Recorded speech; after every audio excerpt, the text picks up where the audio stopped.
Ya estamos ubicados allí en el capítulo que vamos a estar meditando en este momento.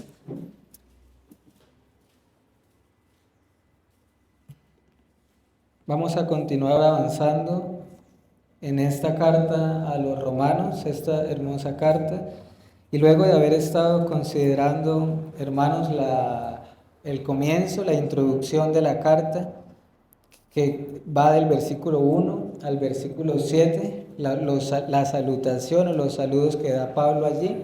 Y recordemos que allí hay muchas verdades importantes en esos 7 primeros versículos que estuvimos viendo la semana pasada. No sé si recuerdan algunos de ellos. Por ejemplo, allí, de entrada, el apóstol Pablo nos hablaba del Evangelio de Dios, que ese Evangelio es acerca de Jesucristo. Veíamos también la humanidad y la deidad de Cristo en el versículo 2. En esos primeros 7 versículos veíamos acerca de la elección y el llamado de Dios, llamados a ser de Jesucristo y llamados a ser santos del Señor. De modo que allí en esos primeros 7 versículos veíamos cómo era una buena introducción de Pablo para todo lo que él va a ir abordando en la carta a los romanos. De modo que el título de la enseñanza en esta mañana, hermanos, es el Evangelio de la justicia de Dios. Hoy vamos a hablar del Evangelio de la justicia de Dios y con la ayuda del Señor vamos a estar meditando del versículo 8 al versículo 17. Romanos capítulo 1 del verso 8 al 17, con la esperanza de que el Espíritu Santo nos guíe, hermanos, abra nuestro entendimiento y que podamos ver la gloria del Evangelio de Jesucristo y que nunca jamás nos cansemos nosotros de ir una y otra vez a ese Evangelio bendito de Cristo.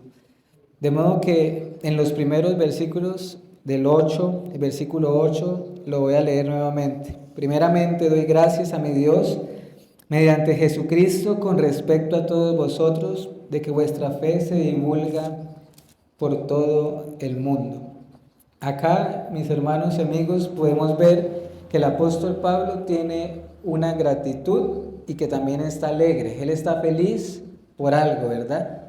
Él viene hablando, él ya expresó su deseo para con los cristianos de Roma. ¿Cuál es su deseo? Gracia y paz a vosotros de parte de Dios y del Señor Jesucristo. Y acá desde el versículo 8 en adelante comienza el gran contenido, el cuerpo de la carta a los romanos. Y primero que todo, dice Pablo allí, en primeramente o en primera instancia, él quiere que la iglesia a la cual él está escribiendo, la iglesia de Roma, quiere que ellos sepan algo. ¿Y qué es ese algo? Que él constantemente da gracias, Pablo da gracias a Dios por la iglesia que está en Roma.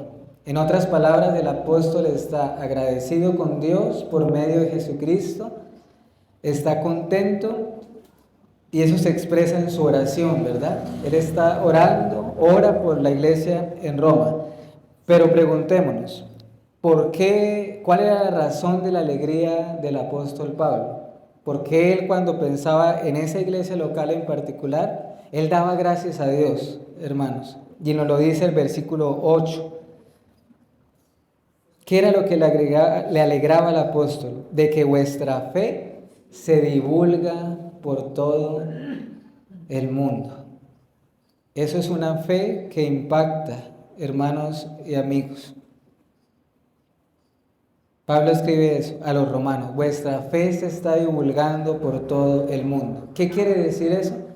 El gran testimonio que estaban dando los cristianos de la ciudad de Roma. Era tan evidente, hermanos, el buen testimonio de esta iglesia local o de los creyentes que moraban en Roma, que era evidente para todo el mundo. Ustedes saben, hermanos, que el imperio romano era grande, ¿verdad? El imperio romano no solo era Roma y ya. Iba desde allí, que era la capital, hasta Israel y hasta más límites. Era grande el imperio romano. Pero el punto acá es que Pablo dice que el testimonio de estos hermanos se estaba empezando a extender por todo el mundo conocido, por todo el imperio. Se hablaba, ¿qué quiere decir esto del testimonio? Que se hablaba bien de la fe de los romanos. O sea, no solamente de su profesión de fe, sino de una vida que va como de manera consecuente con la fe que se profesa. ¿Qué quiere decir esto? Que los creyentes de Roma gozaban de una buena reputación, hermanos. Era evidente, era conocido por todos. Era una fe que impactaba, y cuando pensaba en estas palabras, vuestra fe se divulga por todo el mundo, hermanos, recordaba las palabras de nuestro Señor Jesucristo, ¿recuerdan? Ustedes son la sal de la tierra y la luz del mundo, Mateo 5:13. En otras palabras, es lo mismo que vimos cuando estuvimos viendo Primera de Juan. ¿Se acuerda que Juan también se gozaba? Y en Segunda de Juan, ¿por qué se gozaba Juan? Porque los hijitos andaban en la verdad. Y Pablo expresa su gozo, su gratitud en sus oraciones, dando gracias a Dios por eso. Y eso lo podemos ver en el versículo 9 también, la vida de oración del apóstol Pablo. Él vuelve allí en el versículo 9 a mencionar que él es siervo de Jesucristo, como comenzó la carta en el versículo 1. Testigo me es Dios a quien sirvo. Recuerdan que veíamos que Pablo es siervo de Jesucristo, esclavo de Jesucristo, y él sirve a Dios por medio de la proclamación de su evangelio. Ahora piensa en esto, ¿cómo nosotros podemos expresar gratitud a Dios? ¿Cómo podríamos hacerlo? Por medio de la alabanza, adorando a Dios, pero hermanos, en oración. Esa es una de las formas donde nosotros nos podemos expresar al Señor la gratitud que tenemos. Y eso lo vemos acá en el versículo 9. Además, Pablo quiere asegurarse de algo. Él quiere que los creyentes en Roma sepan que Él qué hace por ellos, que Él ora constantemente por ellos. ¿Lo ven? De que sin cesar hago mención de vosotros siempre en mis oraciones. Sin cesar.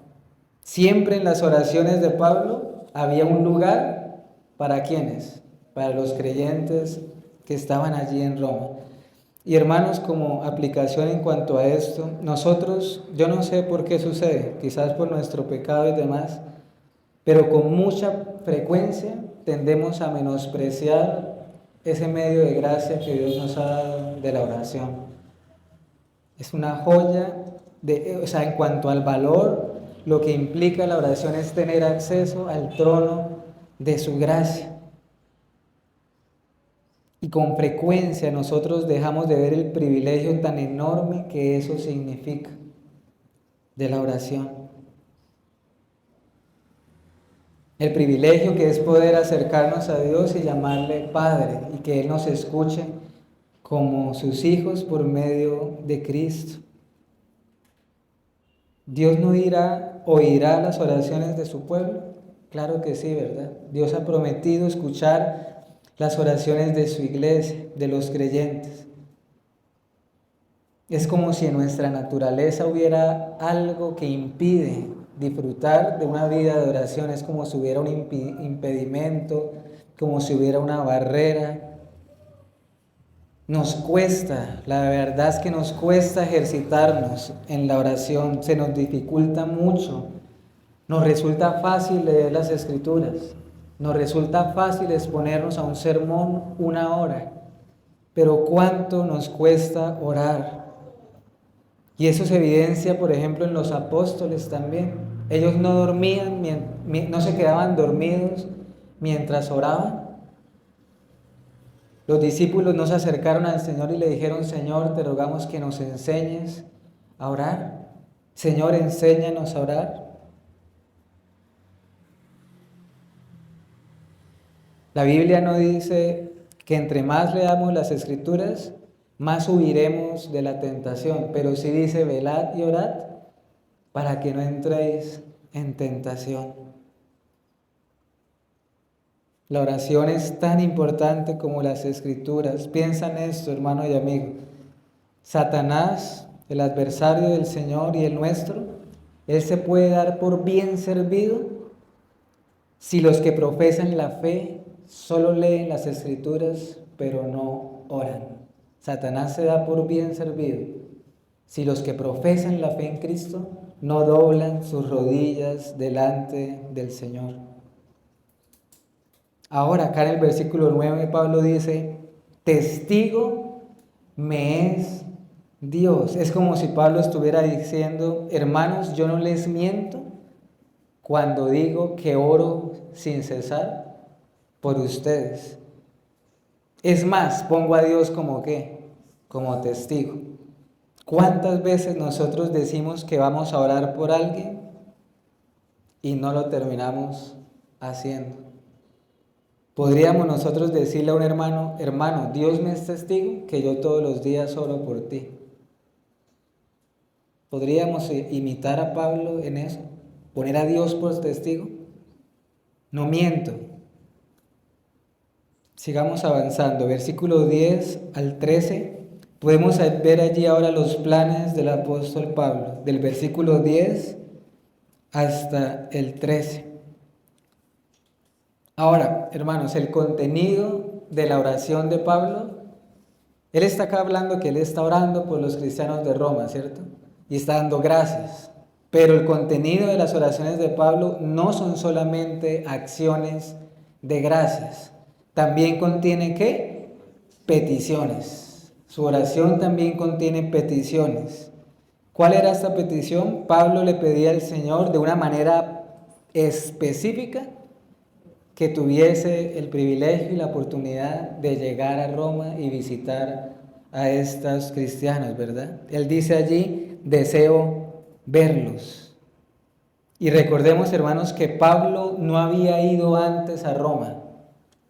Él no había ido antes a Roma. Él estaba escribiéndole a una iglesia que él no había visitado antes y que no fue fruto de su ministerio como las demás, varias de las demás iglesias que tenemos en el Nuevo Testamento. Pero notemos acá la palabra rogando que de alguna manera tenga ¿qué? Al fin, versículo 10, rogando que de alguna manera tenga al fin, por la voluntad de Dios, un próspero viaje para ir a vosotros. Esa palabra al fin, ¿qué quiere decir, hermanos? Que Pablo había ¿qué? Procurado en más de una oportunidad ir a Roma. Es más, en el versículo 13 de nuestro versículo dice, no quiero, hermanos, que ignoréis que ¿qué? Que muchas veces me he propuesto ir a vosotros. Pero él ha sido ¿qué? Estorbado o impedido por las providencias del Señor. ¿Qué vemos allá? Un deseo sincero del apóstol de ir. Él tenía en sus planes ir a Roma. Y eso vamos a verlo en Hechos. ¿Cuándo tenía ese deseo Pablo? Antes de que él llegara a Jerusalén, ya tenía él eso planeado por la voluntad de Dios. Ir a Jerusalén y luego ir a Roma. Si quieren, acompáñenme a estos versículos brevemente. Hechos capítulo 19. Hechos capítulo 19, versículo 21. Allí vemos los propósitos del apóstol. Hechos 19, verso 21. Pasadas estas cosas, Pablo se propuso en espíritu ir ¿a dónde? A Jerusalén, después de recorrer Macedonia y Acaya, diciendo, después que haya estado allí, me será necesario ver también ¿a quién? A Roma. Y el Señor Jesús también aseguró esta realidad. Hechos 23, versículo 11. Hechos capítulo 23, versículo 11. Esas son palabras de nuestro Señor Jesucristo. A la noche siguiente se le presentó el Señor a Pablo y le dijo, ten ánimo, Pablo, pues como has testificado de mí en Jerusalén, así es necesario que testifiques también en Roma. ¿verdad? Ahora bien, lo que Pablo no sabía, iglesia y hermanos y amigos, es que Dios había determinado enviarle a Roma, pero no como Pablo lo había considerado. Él iba a llegar a Roma no libre, sino como preso. Eso nosotros lo vimos en nuestro estudio de Hechos de los Apóstoles. Recordemos en las circunstancias en las que Pablo llegó a Roma, ¿recuerdan? Recién un náufrago, acababa de naufragar y llegó bajo custodia de los romanos y próximo a comparecer ante el César, porque él había apelado al César. Pero volviendo a nuestro pasaje y al punto de estos versículos, ¿cuál es el caso, hermanos? Que Pablo había intentado ir varias oportunidades a visitar a esta iglesia, pero así como en otras oportunidades, el Espíritu Santo se lo había impedido, se lo había prohibido. Ese es un texto que muestra la persona del Espíritu Santo. El Espíritu Santo habló, el Espíritu Santo prohibió en sus providencias. Por eso es que él dice allí en nuestro pasaje, espero al fin poder ir a visitarles. Ahora, el pasaje, hermanos, el versículo 10 y 11 y 12, nos muestra también algo importante. ¿Para qué Pablo quería ir a Roma? ¿Cuál era su propósito, su meta de ir a Roma, hermanos? Él no quería ir a Roma de turista, no quería ir de paseo simplemente. Él quería ir a dos cosas según el pasaje específicamente. Según el versículo 15, él quería ir a Roma a anunciar el Evangelio de Jesucristo, ¿verdad? Pero también él quería ir a ver a los creyentes, deseaba verlos. Pero el apóstol es más específico aún en su propósito. Él quería, según el versículo 11, impartirles o comunicarles algún don espiritual. Y acá, mis hermanos, no se está refiriendo a que Pablo iba andando por todos lados repartiendo dones a diestra y a siniestra, dones espirituales. No, se refiere a que él quería edificarles, animarles. ¿Cómo lo podemos ver que ese es el contexto? Por el mismo versículo. Al fin de que seáis confirmados y confortados. Él pide para que su visita sirva para confirmar la fe de los creyentes en Roma. ¿Qué quiere decir la palabra confirmar, hermanos? Quiere decir establecer en la fe, fortalecer la fe de esos hermanos, pero no solamente ser confirmados, sino también ser confortados. ¿Qué quiere decir confortados? Ser consolados. Pero algo importante acá. Pablo dice, esto es para ser mutuamente, si lo notan en el versículo 12, para ser mutuamente confortados por la fe que nos es común a vosotros y a mí. Y esto es, hermanos, una iglesia local. En una iglesia local, todos se edifican los unos a los otros como un solo cuerpo. ¿Por qué podemos edificarnos mutuamente, hermanos? Por lo que la Biblia llama la unidad de la fe. Ustedes recordarán ese pasaje de Efesios, solícitos en guardar la unidad del Espíritu. Efesios 4, versículo 3 al 6.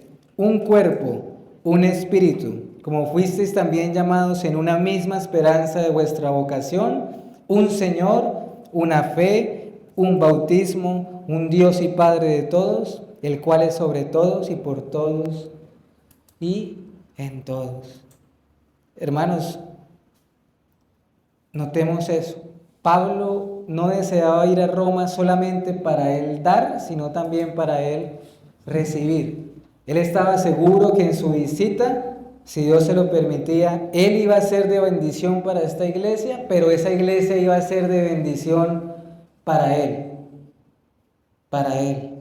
Y por una sola razón. ¿Cuál es esa? La misma fe que tienen en común, son miembros del mismo cuerpo, el mismo Espíritu Santo mora en ellos, son siervos del mismo Señor, el mismo Dios, la misma esperanza.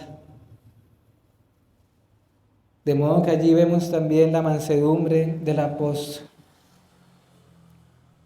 Ahora el versículo 14, también, mis hermanos, es bastante práctico. Dice, a griegos y a no griegos, a sabios y a no sabios, ¿qué dice? Soy deudor. Pensemos un momentico en estas palabras, detengámonos en eso. ¿Por qué Pablo está diciendo soy deudor? ¿Será que Pablo debía dinero? No, ¿cierto? Prestemos atención a esas palabras. Él está diciendo, en primera instancia, él está diciendo soy deudor a griegos y a no griegos. En la otra traducción de las Américas dice a los griegos y a los bárbaros. O sea, en otras palabras, soy deudor a todos, sabios y no sabios, a los gobernantes, al pueblo. Él está diciendo que él es deudor de todos los hombres, que él siente una obligación para con todos los hombres. Ahora la gran pregunta, ¿cuál es esa deuda?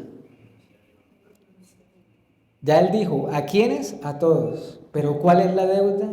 Anunciar el Evangelio de Jesucristo.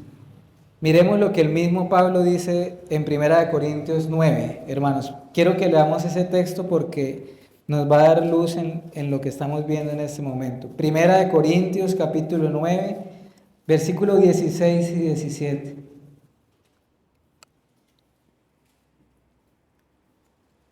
Pues si anuncio el Evangelio, no tengo por qué gloriarme, porque me es impuesta necesidad, y ay de mí si no anunciare el Evangelio. Verso 17. Por lo cual, si lo hago de buena voluntad, recompensa tendré, pero si de mala voluntad, ¿qué dice? La comisión me ha sido encomendada. Es decir, si se anuncia el Evangelio, no tenemos de qué jactarnos o gloriarnos o envanecernos, porque a eso ha sido llamado, dice Pablo. Pero miren lo que él dice.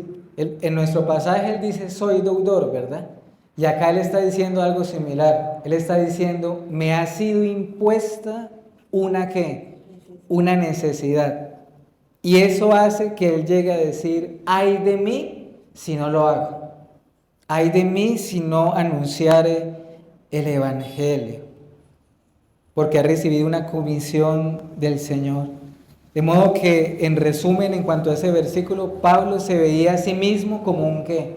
Como un deudor de todos los hombres, y que esa deuda solo se saldaba ¿cómo? Anunciando el Evangelio de Jesucristo. Sigue diciendo en el versículo 15 de nuestro pasaje, así que en cuanto a mí, ya hemos vuelto al pasaje, así que en cuanto a mí, ¿qué dice? Pronto estoy a anunciaros el Evangelio también a vosotros que estáis en Roma. Ahora piensa en esas palabras, pronto estoy. Esa fue otra de las características que tuvo el apóstol Pablo. ¿Cuál? La de siempre estar, ¿qué? Listos, dispuestos de ir a donde Dios le llamara, o listos para anunciar el Evangelio, o deseoso para visitar a los hermanos. La idea que comunica este versículo es que Pablo tenía una ansiedad, él estaba ansioso por anunciar el Evangelio en Roma y por ver a estos hermanos. Muchos habían acusado a Pablo o criticado que él en el fondo tenía miedo de ir a Roma, de ir a la cuna misma del imperio. Pero lo que hemos visto en el contexto es que todo esto demuestra todo lo contrario, ¿verdad? Que desde el principio tuvo un deseo sincero de ir a Roma. Ahora, hermanos, en los 15 minutos que nos quedan, quiero que veamos el verso 16 y 17. Porque acá vamos a ver la definición del Evangelio. Lo voy a volver a leer brevemente.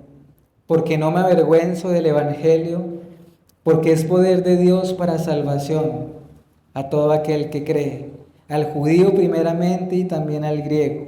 Y el verso 17, porque en el Evangelio la justicia de Dios se revela por fe y para fe, como está escrito, mas el justo por la fe vivirá.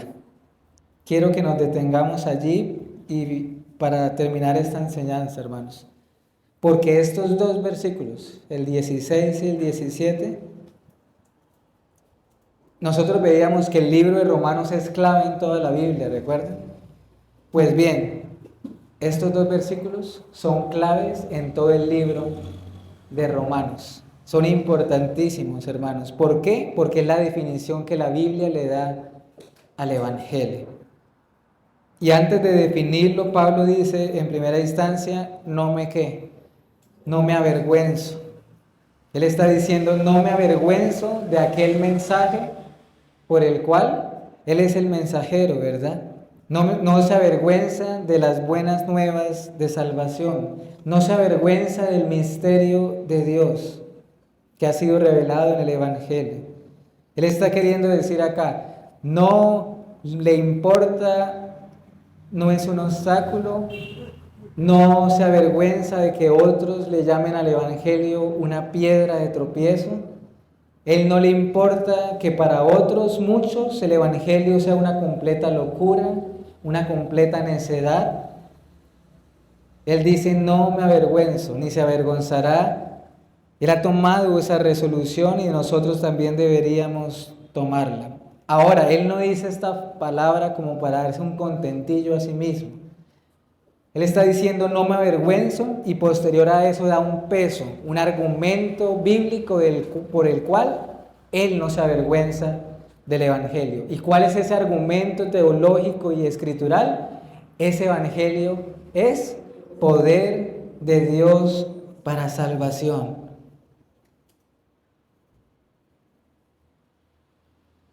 Está diciendo que este Evangelio tiene un poder intrínseco, propio, un poder sobrenatural, que es poder de Dios mismo, no de hombres, sino de Dios mismo. Podemos decir que el Evangelio es el poder del Dios que es omnipotente, del que todo lo puede. ¿Pero por qué? ¿Por qué el Evangelio es poder de Dios? Bueno, hermanos, por lo que hace el efecto que provoca el Evangelio en quienes creen en él, ¿verdad? Ahorita lo cantábamos en uno de los himnos. El Evangelio da vida a los muertos. El Evangelio hace que los ciegos puedan volver a ver. El Evangelio hace que los sordos puedan volver a escuchar. Obviamente me refiero espiritualmente hablando. Por ese Evangelio Dios obra el nuevo nacimiento. Piensa en esto. El Evangelio es poder de Dios porque es eficaz. Pero ese poder, ¿sabe en qué no radica? No radica en la retórica del mensajero. El poder no tiene que ver con la capacidad de hablar del mensajero. Cualquiera de nosotros, o ni siquiera el apóstol Pablo. Pablo mismo decía, y para estas cosas, ¿quién es suficiente? De modo que el poder no radica en el mensajero. El poder tampoco radica en la capacidad intelectual del que recibe el mensaje.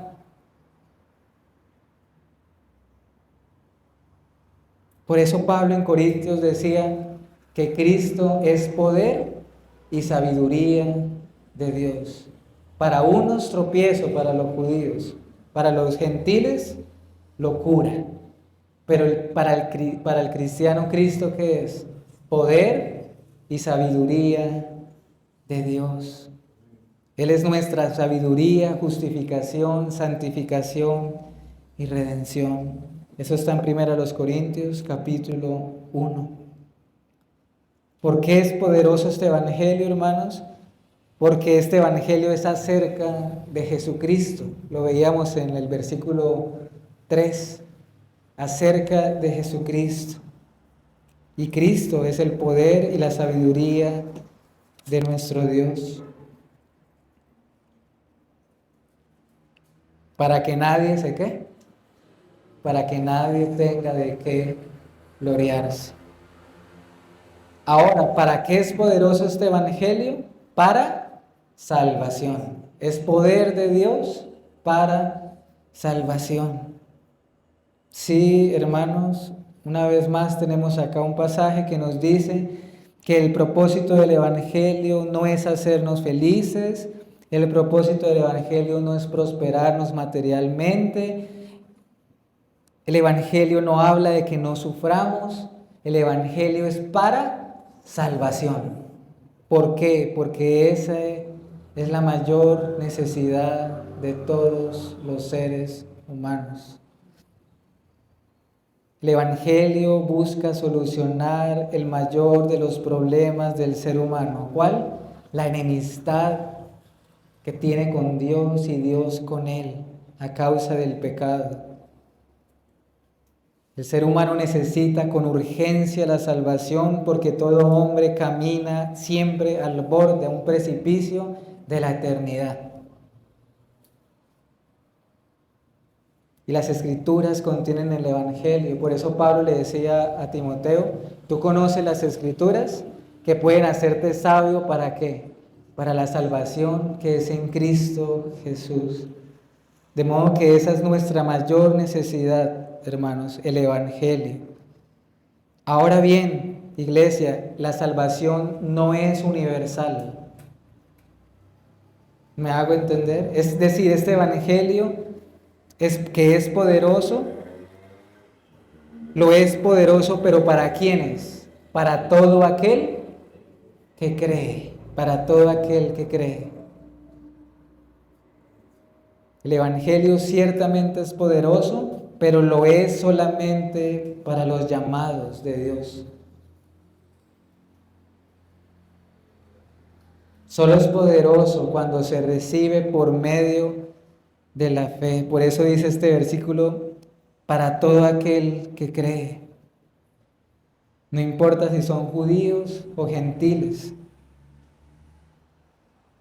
El Evangelio es poderoso por cuanto Dios tiene el poder para transformar almas, ¿cierto? Eso es lo que hace el Evangelio, regenerar almas, darnos un nuevo corazón, cambiar el corazón de piedra por un corazón de carne. De allí es donde está la importancia de la fe. Y finalmente tenemos el versículo 17. Allí Pablo, inspirado por el Santo Espíritu de Dios, define el Evangelio en unas pocas palabras. Porque en el Evangelio la justicia de Dios se revela. Eso es el Evangelio, hermanos. El Evangelio es la justicia de Dios. El Evangelio es el mensaje de la justicia de Dios. En el Evangelio se revela la justicia de Dios. ¿Y qué es la justicia de Dios aquí, hermanos? Es el acto de Dios de declarar justo a alguien que no lo es en sí mismo. Es una declaración legal, es como una sentencia legal. Es como cuando un juez comunica su decisión final y declara a alguien culpable o inocente. Eso es lo que se conoce como el acto de la justificación, de justificar. Es cuando Dios imputa o otorga o declara justo a alguien, pero en virtud de la justicia de otro. ¿Y ese otro quién es? Nuestro Señor Jesucristo. Y de que este otro no solamente nos da su justicia, sino que lleva nuestros pecados y nuestras iniquidades. Esto es lo que se conoce como la doble imputación. Dice allí el último verso, mas el justo por la fe vivirá. ¿Y quién es el justo, iglesia? No es el que lo es en sí mismo. Cuando la Biblia llama justo a alguien, es porque este es declarado justo, es porque ha sido justificado. Si la Biblia nos llama a nosotros justos, es solamente porque la Biblia razona, esta persona ha sido justificada. por medio de una justicia perfecta, que es la de nuestro Señor Jesucristo. En otras palabras, mis hermanos, la justicia de Dios es Jesucristo. La justicia de un creyente está fuera de sí mismo. Es una persona y es Cristo Jesús. O como lo diría el predicador John Bunyan. ¿Saben qué decía Bunyan? Él decía, mi justicia está en los cielos al lado del Padre. ¿A quién se estaba refiriendo? A Cristo. Qué hermosas palabras esas. Mi justicia está en los cielos al lado del Padre. Y esa justicia, mis hermanos, solo se recibe por medio de la fe de principio a fin. Por eso dice, por fe y para fe. Es una justicia que no puede ser ni lograda, ni alcanzada, ni mucho menos comprada. No, es una justicia perfecta, suficiente, eficaz y que solo se puede recibir con las manos vacías, en fe, en arrepentimiento y gratuitamente. Por eso acá Pablo, hermanos, en el versículo 17, él cita a Habacuc 2:4. Cuando él está diciendo allí, mas el justo por la fe vivirá, él realmente lo que está haciendo es citar al profeta Habacuc. ¿Y qué dice el profeta Habacuc?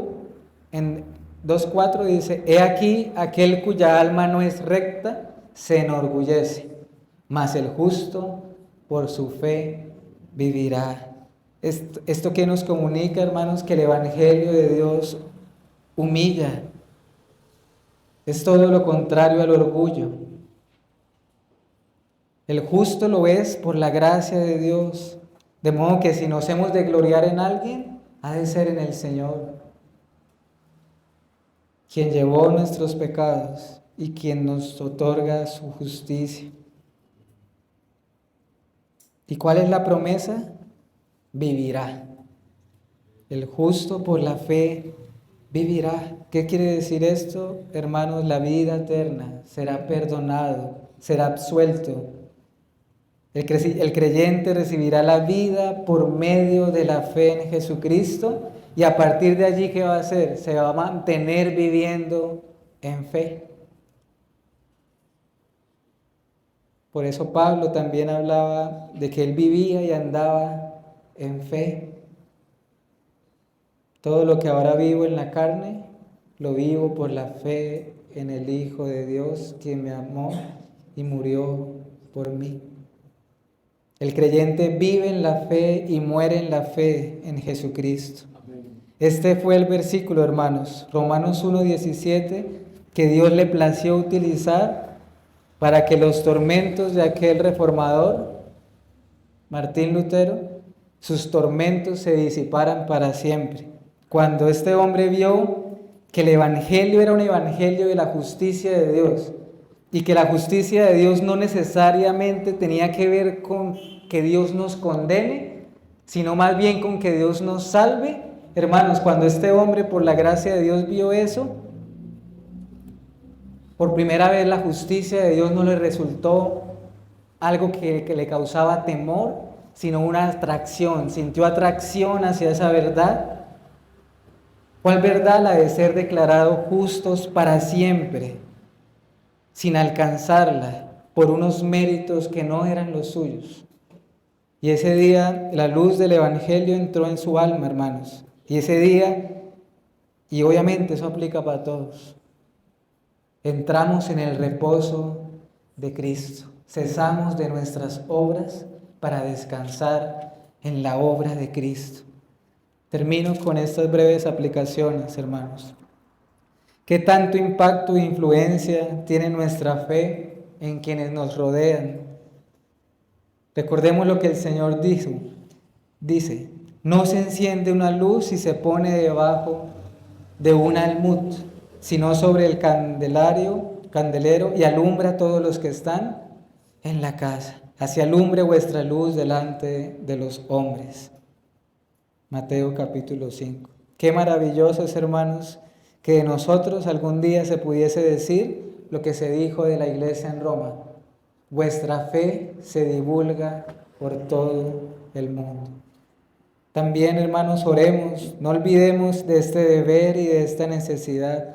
Oremos los unos por los otros. Qué privilegio tan grande es poder orar por otros, pero también qué privilegio tan grande es que otros oren por nosotros, por uno. Qué bueno es interceder mutuamente. Nunca deseches, hermanos, este medio de gracia, de ir a tu aposento, cerrar la puerta y orar a tu Padre que está en lo secreto.